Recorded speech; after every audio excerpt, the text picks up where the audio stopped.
Hey, I'm Gracie Knapp. I'm Paige Bishop. I'm Becca Pravat. And we are conducting a needs analysis assessment and test battery for high school cross-country runners. From conclusion of our needs analysis, we have decided that the important factors for cross-country high school runners are endurance, balance, posture, and speed. The basic movements of cross-country entail running. Both submaximal and maximal speeds of running are utilized in this sport. When running cross-country, you want to maintain a tall, upright posture, allowing the lungs to be open for the exchange of oxygen. Arms should be held midway between the hips and shoulders with the hands stiff. The bioenergetic demand for this sport would begin by utilizing the phosphagen system. However, the majority of cross-country is long duration, low intensity, so the metabolic pathway should eventually phase into the oxidative system, slow glycolysis. At the end of the race, when the runner has sped up in order to get to the finish line, the body would go back into using anaerobic methods of metabolism, notably fast glycolysis through the use of lactate. As we see the many competitive long-distance runners, their oxidative capacity increases as they experience a muscle fiber shift over time, relying greater on type 1 muscle fibers. This explains why the majority of long-distance runners have lean muscle as opposed to bulky muscle. Since this is training for high school level cross-country athletes, we will consider the level of skill and physical abilities that are attributable to high school athletes in a 5K competition. When formulating a test battery for athletes, it is important that the subsequent tests do not alter the performance of the following tests. So we have conducted an assessment that will begin with a warm-up, then muscular endurance test, and finally aerobic capacity test. This test battery progresses so that the athletes are not exhausted or fatigued for their next test.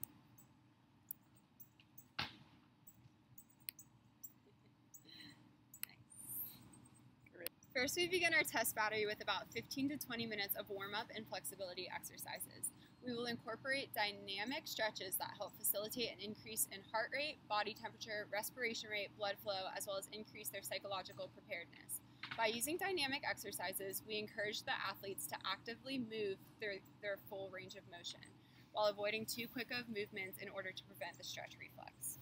This is a dynamic stretch called a toy soldier. So toy soldiers, she is going to go across her body, opposite foot, opposite arm, and kick up into hip flexion.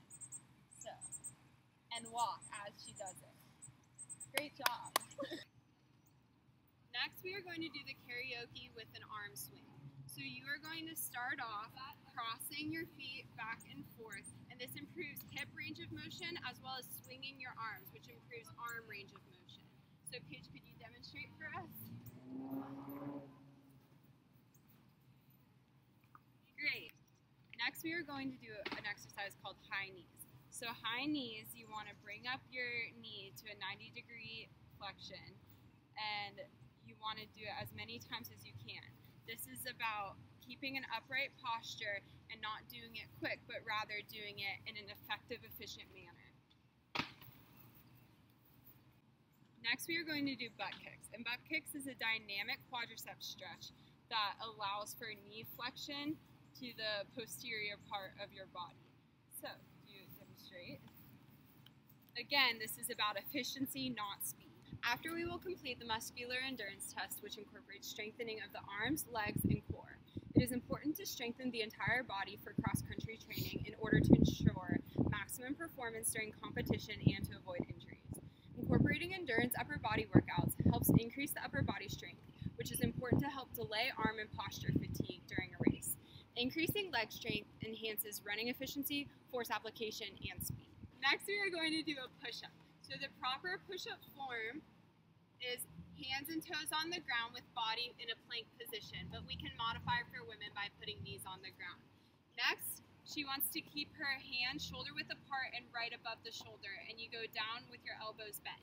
She's going to want to touch her chin to my fist in order to get the proper form. Next, we are going to do planks, and planks work on strengthening your core and improving your body posture. So, Paige is going to lay down in the plank position. She wants to be as flat as she can with her butt low, hands shoulder width apart.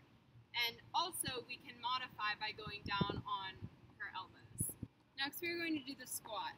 And the squat helps improve your strength in your quadriceps, as well as helping you be cognizant of your body posture. So Paige is going to demonstrate the proper posture to avoid injury.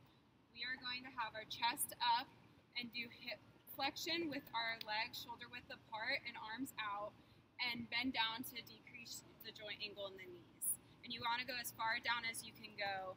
All three of these muscular endurance tests you want to perform till exhaustion.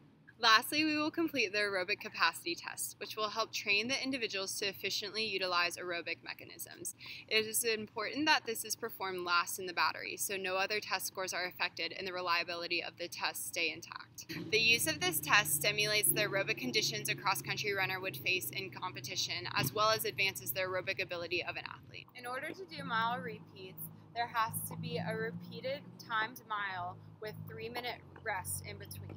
What rest does is it helps to restore ATP and phosphocreatine levels while also restoring blood and muscle oxygen levels. Thanks so much for watching. Bye.